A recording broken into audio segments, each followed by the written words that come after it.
इस दुनिया में अगर कोई सबसे ज्यादा भला मानुस है तो उस जाति का नाम है नेताजी। जी हाँ, नेताओं का दिल बड़ा नर्म और बेचारी जनता के गम में दिन रात छलनी होता रहता है। नहीं समझे? समझ तो गए ही होंगे। अरे अपने परम आदरणीय नेता श्री स्वामी प्रसाद मौर्य जी को ही देख लीजिए। पिछले 5 सालों से बीजेपी की सरकार में मंत्री पद की मलाई मजे ले लेकर खा रहे थे, लेकिन जैसे ही कार्यकाल खत्म हुआ मलाई का जायका भी खत्म हो गया।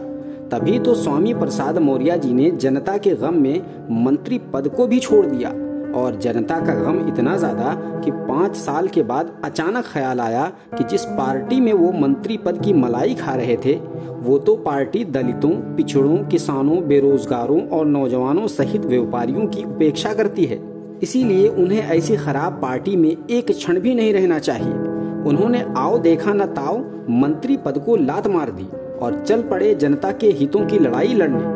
अभी थोड़ी ही दूर तो चले थे, तभी उनकी भेंट एक ऐसी पार्टी से हो गई जो लगभग इस चुनाव में जीतते जीतते दिखाई दे रही है। जैसे ही उस पार्टी के मुखिया से मुलाकात हुई, फौरन ही मौर्य जी के दिमाग में लगी पुरानी चिप डिलीट हो गई और नया सॉफ्टवेयर काम करने लगा। यानी नेताजी का दिमाग नारंगी से बदलकर टमाटर की तरह लाल हो गया। जबान फरफर चलने लगी। 5 सालों तक अपना अपमान बताया। यानी मंत्री पद की मलाई को अपमान वही बता सकता है जो जनता के प्रति समर्पित हो और दिन रात जनता के गम में घुला जा रहा हो। बहरहाल ये तो रही नेताजी की बात। अब आइए बात करते हैं मूर्ख जनता की, जो हर हाल में नेताजी जिंदाबाद के नारे लगाती है। हमें माफ कीजिए, हमने जनता को मूर्ख कह दिया।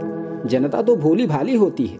असली जादूगर तो नेता ही होते हैं, जो जनता को हर तरह की बूटी सुंघाने में पारंगत होते हैं और रंग इतना बदलते हैं कि बेचारे गिरगिट की नस्ल खुदकुशी करने लगेगी। हमें इसकी चिंता होने लगी है। वैसे हैरत हमें इस बात की कतई नहीं है कि नेता इतनी तेजी से पाला क्यों बदल लेते हैं। हमें तो हैरत इस बात की है कि उन नेताओं की आंख का पानी मरता क्यों नहीं। और हैरत तब और बढ़ जाती है जब जनता उन्हीं बेगैरत नेताओं की जय जयकार करती है और वोट देकर 5 सालों तक धक्के खाती है, लेकिन आंख की पट्टी नहीं खुलती है। वैसे मुबारक हो नेताओं की बेशर्मी को और मुबारक हो मूर्ख जनता की जय जयकार को। Alpha hospital and trauma centre, engineering college चौराहा, सीतापुर रोड, लखनऊ।